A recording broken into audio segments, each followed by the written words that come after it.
Genèse 32, le verset 26, l'ange dit à Jacob, laisse-moi partir car l'aurore arrive.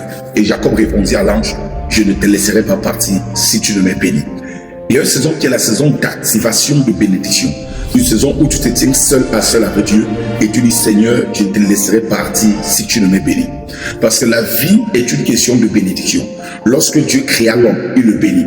Depuis le premier homme Adam jusqu'à nos jours, lorsque Dieu rencontre un homme, la première chose que Dieu fait, Dieu bénit cet homme. La bénédiction de Dieu, c'est quoi?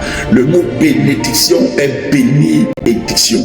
Bénédiction, béné qui veut dire quelque chose de bien, et diction qui veut dire la prononciation d'une bonne parole.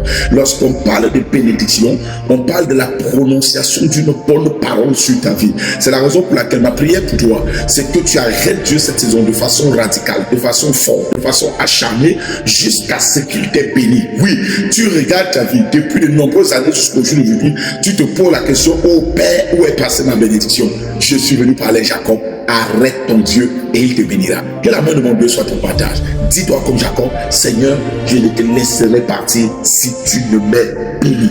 Entre dans une vie de prière acharnée, entre dans une méditation à la parole de Dieu acharnée et dis à ton Dieu, Seigneur, bénis-moi encore. Que le Dieu de grâce, que le Dieu de gloire, que le Dieu de toute forme de bénédiction, que ce Dieu ait te comblé et te béni en cette saison au nom triomphant de Christ. C'est établi sur ta vie. Shalom.